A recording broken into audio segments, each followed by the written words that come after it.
DIG மகேஷ்குமாரின் suspend உத்தரவை ரத்து செய்து மாநில உள்துறை உத்தரவிட்டுள்ளது. சென்னை போக்குவரத்து காவல் பிரிவில் வடக்கு மண்டல இணை ஆணையராக இருந்தவர் மகேஷ்குமார். இவரது சஸ்பெண்ட் உத்தரவை ரத்து செய்து மாநில உள்துறை உத்தரவிட்டுள்ளது.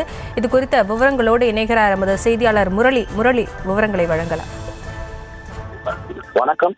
காவல்துறை டிஐஜி மகேஷ்குமாருடைய தற்காலிக பணியிட நீக்கம் உத்தரவானது ரத்து செய்யப்பட்டிருப்பதாக மாநில உள்துறை தகவல் தெரிவித்திருக்கிறது.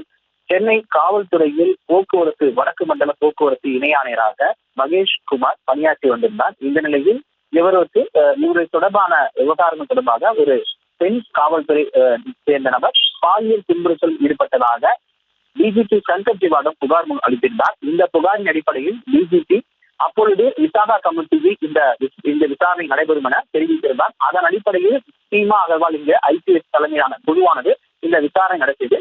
இந்த விசாரணையில் இந்த பாலியல் தொல்லை கொடுத்ததாக அந்த தகவலின் அடிப்படையில் தற்காலிகமாக மகேஷ்குமார் சஸ்பெண்ட் செய்யப்பட்டிருந்தார். இந்த விவகாரம் தொடர்பாக விசாகா கமிட்டி தொடர் விசாரணை நடத்தப்பட்டது. மேலும் மகேஷ்குமாரின் மனைவியும் டிஜிபி சங்கர் ஜிவாடம் ஒரு புகார் அளித்திருந்தார். உண்மையான குற்றவாளியை கண்டுபிடிக்க வேண்டும் என அந்த புகாரின் அடிப்படையில் கேட்டுக் கொள்ளப்பட்டது. அதன் அடிப்படையில் டிஜிபி சங்கர் ஜிவால் இது தொடர்பாக விசாரணை நடத்தப்பட்டிருந்தார். இந்த நிலையில் இந்த விவகாரம் தொடர்பாக மகேஷ்குமார் மீது மேல் நடவடிக்கை எதுவும் தேவையில்லை எனவும் விசாரணைக்கு அறிக்கை சமர்ப்பித்ததாக கூறப்படுகிறது. அதன் அடிப்படையில் டிஜிபி தமிழக அரசுக்கு அனுப்பிவிட்டதாகவும் கூறப்படுகிறது.